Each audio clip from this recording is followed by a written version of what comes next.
What's up? Hope everyone's having a good day and is ready for another video in the series we like to call Underrated Throwers. Now, I know I just did a shot putter, Adam Nelson, but I couldn't resist and I had to do a video on my favorite shot putter nowadays, Tom Walsh, who I know people will probably say he's not very underrated, but I actually disagree. I think he's actually very underrated for two reasons. One, if Ryan Krauser and Joe Kovacs didn't exist, I believe Tom Walsh would be considered the GOAT of shot put. If you look at his resume, how many far throws he's has had a bunch of throws over 22-30 plus, just incredible. You know, obviously his PR is 22.90 that he did in 2019. He's a world champion, multiple time world champ bronze medalist and Olympic bronze medalist, and just exquisite resume. Has won just about everything except the Olympics.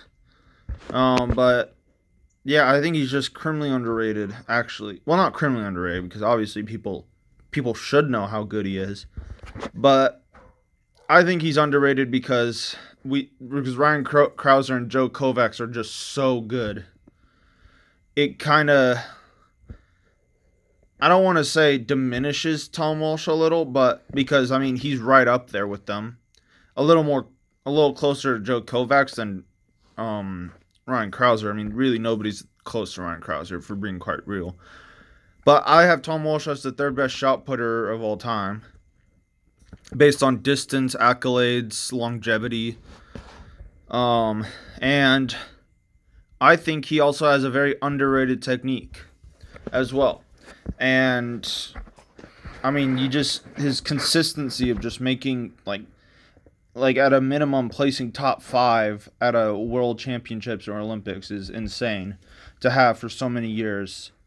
So before I start, I'll link his personal best, his height, weight in the video description, and his notable accomplishments. Now, before we also start the actual analysis, I will say he's not very strong. And the reason why he throws so far is because of the style of technique he has. And when I say he's not strong, I mean he's not strong for like a 22.90 meter shot putter. Considering when you look at Krauser, Joe Kovacs, and like Brian Ofield and Alessandro Ali and not Ali, Ulf Timmerman, just the people throwing like 22.90 plus, he is by far the weakest person on the entire list by a long shot. I mean, he only benches I don't even think he could bench 600 pounds. I think his squat isn't like anything insane. Like, he's not like insane amount of strength, but he moves so well and his technique is so predicated on torque. And that's what in the Adam Nelson video I released, I think on Wednesday, you'll see in this video a lot of positions that Tom Walsh hits that Adam Nelson does as well. Some different ones. I think Tom Walsh basically took what Adam Nelson did and perfected it. Because they're relatively the same type of... I think Tom Walsh is heavier, and I think he's like 6'1" instead of 6 foot. I think he's like 280. Don't quote me on that. I mean, I'll link that in the video description like I said. But from memory, I don't think he's 300 pounds. I don't think so. He doesn't look as big as Joe Kovacs, so... I mean, Joe Kovacs, I think, is like 320, so... But this is a throw of him. Let me back this up. Yeah. Right here. Throwing 23.85 with a 6K. He's throwing over 24 with a 6.5. I don't know why I didn't record that video. But I just like this throw a little better. I don't know why, because it's shorter distance with a lighter weight, but I'm just weird like that. So, let's actually get into the technical analysis and appreciate the fine tune. So, first let's just watch this throw full speed.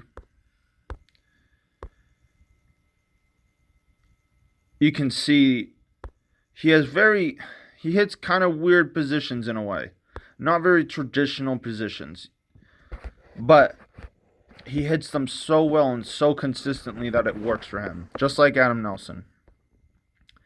So, he's here. Starts, first of all, really offset. Let me get a different line. Starts really offset. If I can draw... yeah, there. So, that's the center of the ring. Oh, actually, no. Because this is... yeah, this is angled.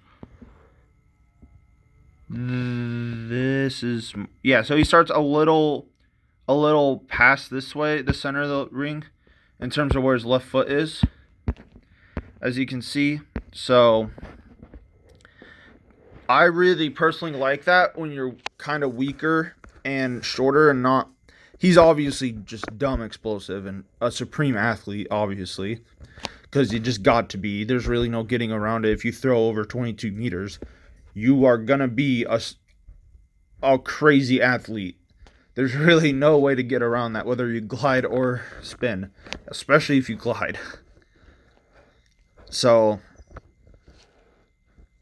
that's why I think the 22-meter line is so special, because you need, no matter how hard you train, if you just don't have the it factor, if you don't have the genetic capability, I don't think you can throw over 22. Even if you pump a bunch of roids and stuff, if you just take a lot of drugs, I still don't think you will. You know, because being strong enough is only part of it. But if you don't have the it that makes you that 22 plus meter athlete, or that 70 meter discus thrower, that 80 meter hammer thrower, or that 90 meter jab thrower, you got to have the it. And it's weird to explain, but you can see it in Tom Walsh. Like, you know, people don't move like Tom Walsh. There's very few people on this planet who can throw like Tom Walsh, or just do the things that he can do at his weight, his size, and his strength levels. Just like Zane Weir. You know, he's not very strong, he's not very big, but he uses this same kind of style that Adam Nelson and Tom Walsh use. He mimics a little more of Tom Walsh than Adam Nelson. But yeah, that's why I feel like technique is just so much more important than strength. Now, you obviously need strength. You need a certain amount of strength to throw far.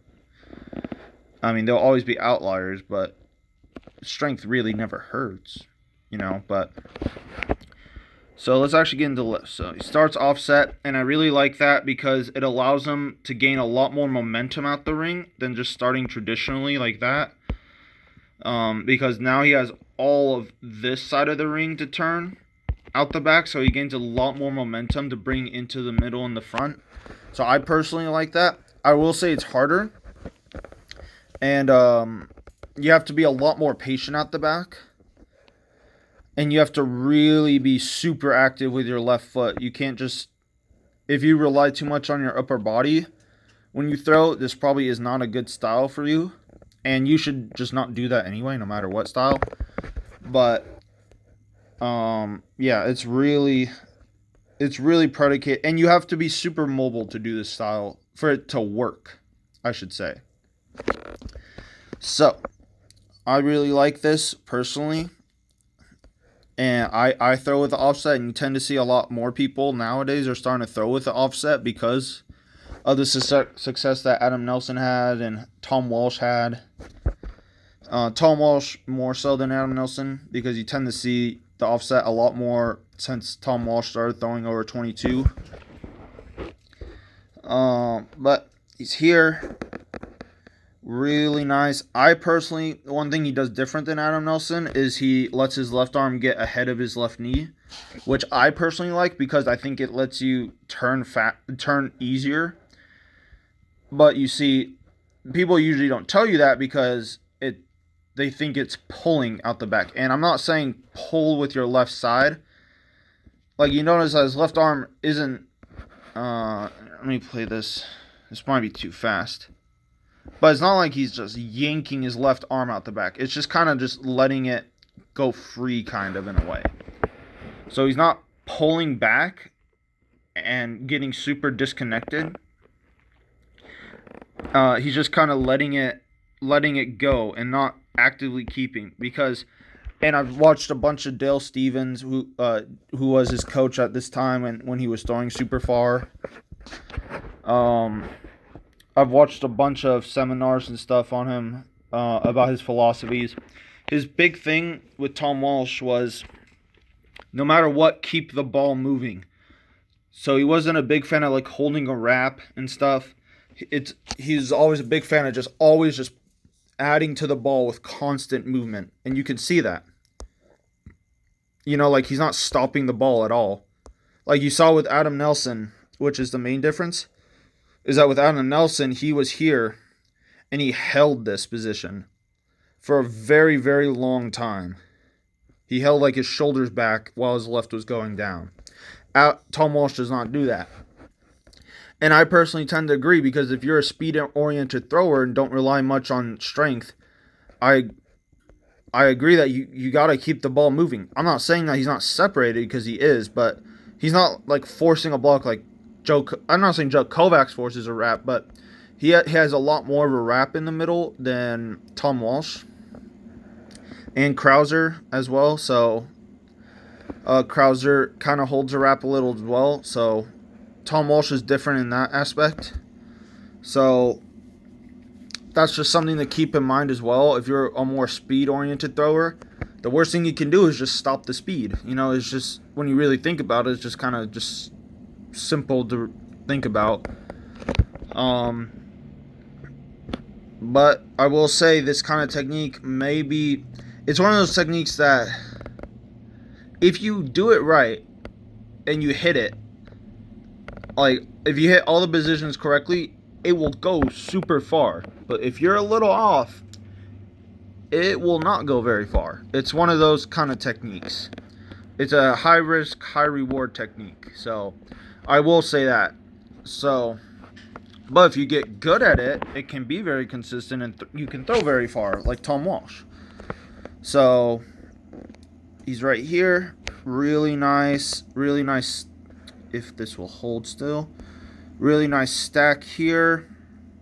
Really like the late pickup with this right foot. Really like the separation between his knees. And you notice how when he throws, he kind of kicks his his right foot up a little. I personally like that. Gerd Cantor kind of does that, except he kind of goes out. But I personally like this. I like both ways. I think in shot put, it's a little more conducive to go like this. And then really nice sweep. And you notice how he turns his foot all the way. And this is what I was talking about with the patience and being super aggressive with the left side out the back if you're starting offset. Is because if you don't, then you're just going to go that way, like a lot. Because you notice he's lined up this way. So if he was to just do a regular turn, he would just go that way and just throw this way and just hit the bleachers. So you got to turn all the way, so then you're facing the middle. So it just takes a longer time to turn, which is good because it means you're building more momentum. But it just takes a little while longer. So you just have to be cognizant of that if you're not used to throwing with an offset. Like when I transitioned from a traditional start to an offset start, it took me like a couple months to figure out to turn all the way. So that just keep that in mind and be patient. If you really want to stick with the offset, you got to practice it, and it's going to take some time to get used to it because it does throw off your timing quite a bit. All right, because it adds so much more to your throw. You have to be so much more patient out the back than you would normally be used to. So that's just something to keep in mind. But really like this. And this is where he starts getting to the quirky stuff. So you notice right here how his right hip goes super high right here. And he has this weird tilt. I personally really like this. The reason why he does that is so he can, one, pre-turn, which I think he does super well. He usually pre-turns a lot more in like his comp throws and a lot of his other throws. Usually when he throws, his left foot is facing there when it lands. But this is a training throw, so he's not going all out. Even though he threw 23.83 or something. But he's also throwing a 6K. So he's not going all out. This is like probably like 80% speed for him. And also, and I got a little sidetracked. So the left arm. The reason why I don't mind it going wide like this, like getting ahead of the left knee, is because he keeps it there. He keeps it there in the middle. And that's where you need the separation. You don't need to be separated back here, really. Like, well, you do, but not that much. As long as you're separated here, and what I mean is holding this left side while the right is going around to get your legs ahead of your upper body, doesn't really matter what you do out the back. Well, okay, I shouldn't say that. It does matter what you do out the back. But I should say the left arm getting ahead, and as long as it's not ripping, like you're not actively like pulling it around, like you're fine. As long as you hold it, this is where you need the separation. So you notice how he keeps his left arm and his left shoulder there, while his right side are going around and still there. So he gets a tremendous amount of separation there. All right, and he does also this kind of tilt. One, to get a really high orbit, and two, because he spends a little more time in the air, so he gets a little more pre-wrapped. Pre-turned in the middle. And I personally like that for this kind of style of throwing when your whole thing is speed and momentum, because landing pre-turn means you can turn your hips a lot faster at the front. And you don't need to be on the ground as long. So it doesn't take away from the speed. So I personally like that. For this kind of style, like Lars Riedel probably has the best pre-turn out of anybody ever. So I made a video on him as well. If you want to check that out, or don't, I don't really care. But I personally love the pre-turn a lot, and I coach it a lot. It just also depends on the athlete. Like, if I get some big guy who can't really move that fast, and it's just, I would train him more like a Darlin Romani or something. Just like someone. And I will say, shorter guys tend to have better success with a pre-turn because they can spend a little more time in the air because they don't take up as much room in the ring as fast as like Ryan Krauser. Like people are like 6'5" plus. Like Ryan Krauser probably could not do a pre-turn just because he's just so tall. His legs just go down faster just because they're just longer. So I will say that. And so let's get back to this. Really nice here. And you see how his right foot kind of stops a little. I'm not a big fan of that, but it doesn't really matter because his left foot is so quick to get down. So it's really only like 2 frames as right foot stops. And just like I said in the Adam Nelson video, normally people would say that this is not a good position to be in, that he's really open. But you notice how his right hip is way ahead of his shot put. And that's separation. So his shoulder could be back, but it would stop him rotating it, and it would stop the movement of the shot. So he wants to keep the shot put moving all the time. No really breaks in between or anything. No like crazy separation. He wants to keep the ball constantly accelerating.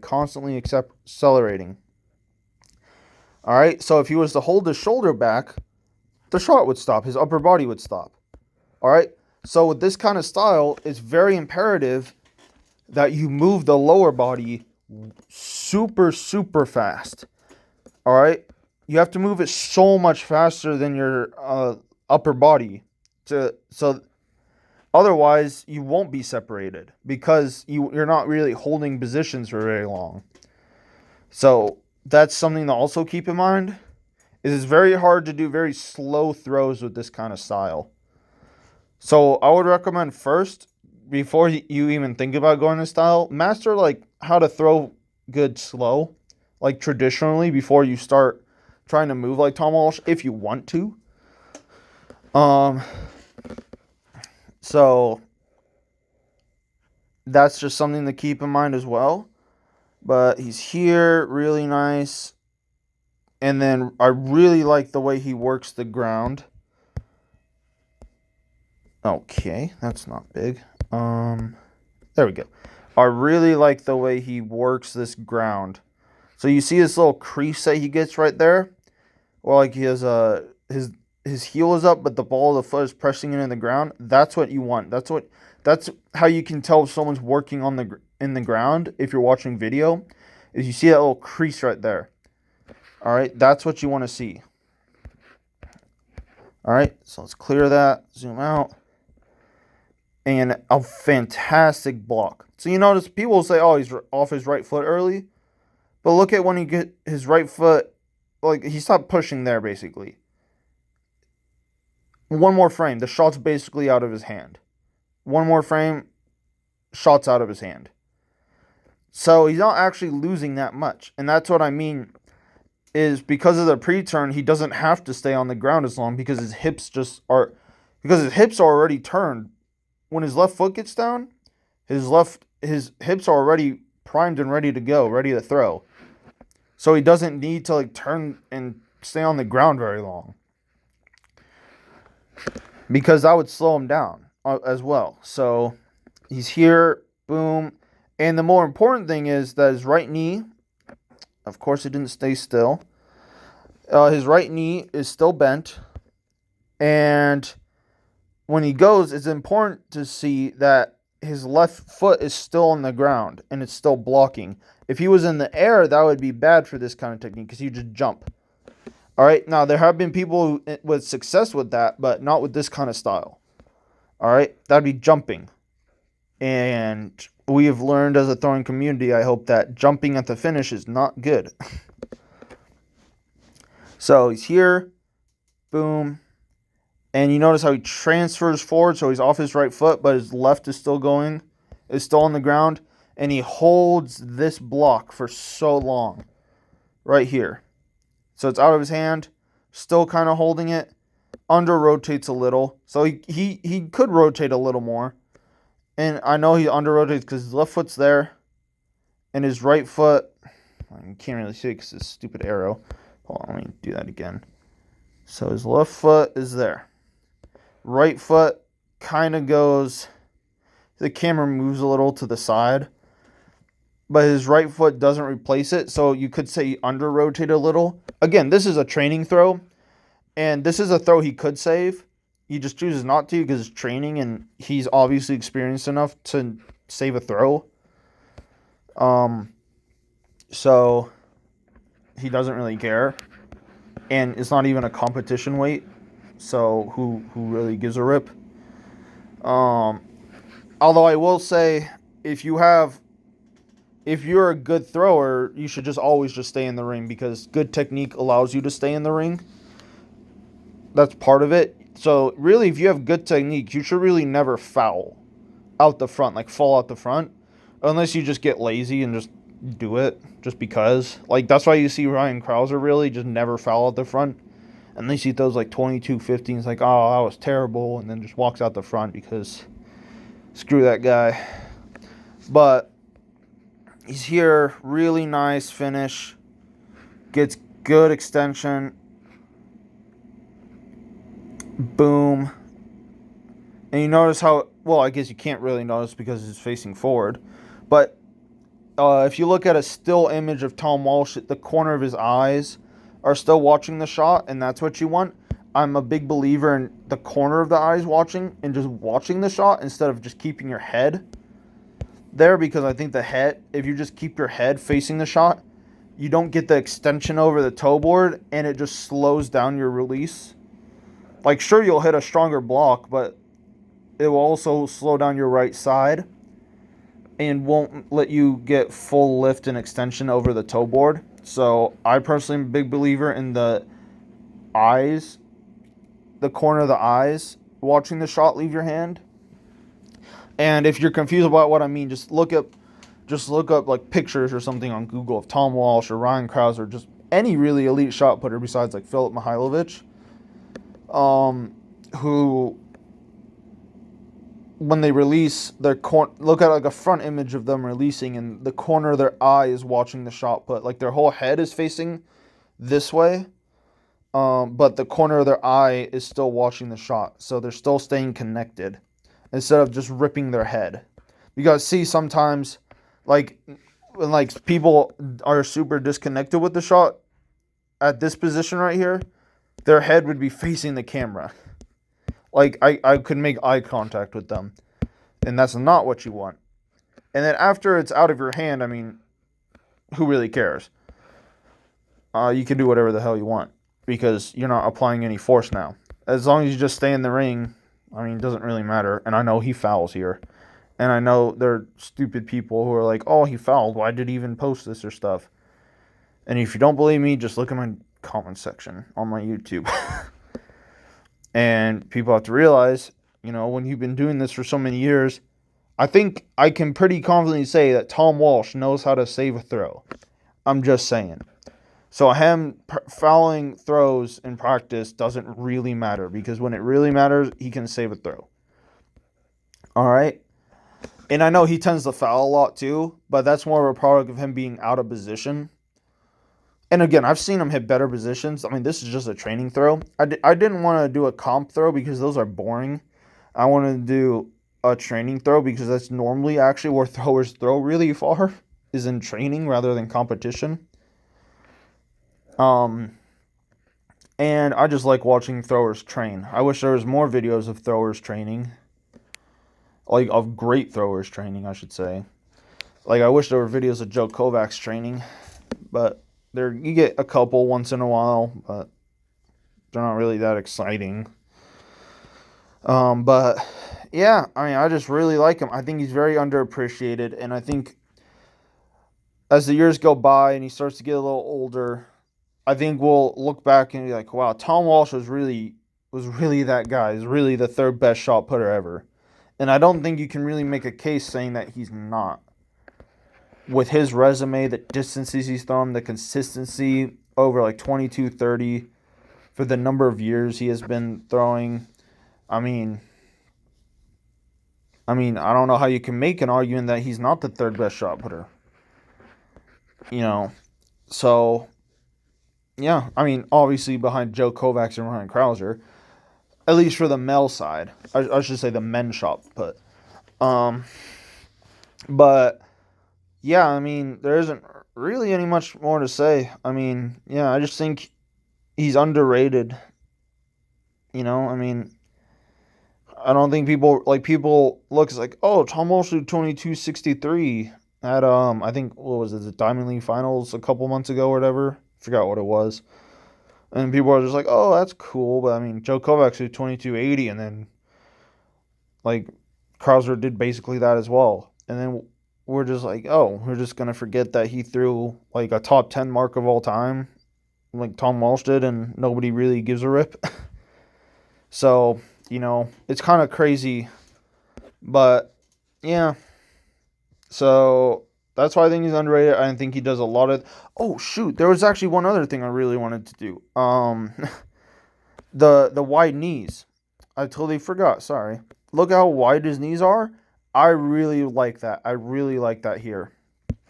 So you're normally taught to squeeze the knees together at the finish. And I don't think that's a good way to say it, because if you look at a lot of elite throwers, their knees are actually really wide. And one of the reasons is when you think of the sweep, the reason why we sweep really wide is because it acts like a counterbalance so you don't fall over to the left side. So you stay balanced through the throw. And if you just think about your your left leg just being another sweep and acting as a counterbalance for your right side so you don't tip over, and so you stay a lot more stacked. If you just think of it like that, it starts to make a lot more sense of why a lot of these guys don't squeeze their knees actually. So, and they actually hold their legs far apart. And the other reason is because you get a lot more stretch that way and a lot more rotational speed at the front because your leg is going a little wider. so it rotates you around a lot easier on your right side. It helps you rotate on your right side as well because your left is rotating, so it's kind of helping you. So that's another reason why that's super important. And yeah, and it just creates a big stretch in your groin as well, so it helps you keep your hips under you and helps you just stay more stacked and helps you even get more stretch at the finish. So yeah, that's the other thing, because I had that in my mind and I knew before I ended the video there was something I forgot, so that's what I was forgetting. But let's just watch this throw full motion a couple more times because it's just poetry. It's poetry. And one other thing, so he starts like this, and then you notice how he puts his left heel really low. I personally like the low left heel at the back because I think it's a lot harder to break your hips, to break at the hips. And I think it's a lot easier to stay a lot more stacked with the low left heel. And then it goes wide, and then it goes high. And the low left heel also helps you not over rotate out the back as well. Because when your heel is high, you're going to want to just spin around in a circle. So that's also another thing. If you're having trouble over rotating, look at a video yourself. And if your left heel is really, really high out the back, it probably is because of that. It's probably because of that. So that you're over rotating. So just keep that in mind as well. And yeah, okay, now I'm going to end the video. All right, now I think I got all the technical points I wanted to get in this video. I should really just I just make these videos off the fly, so I don't really have any notes. Sometimes I forget to say stuff. But yeah, overall, just, I mean, you can't really argue with the results. I mean, even if you don't agree with a lot of the things he does, you can't argue with 2290 and 2 Olympic bronze medals. I mean, I dare someone to argue that. So, yeah, really nice technique. And just overall a good thrower. Well, a great thrower. Good would be underselling him. But, yeah, I'll see you guys in the next video and hope you guys have a good day. Thanks for watching.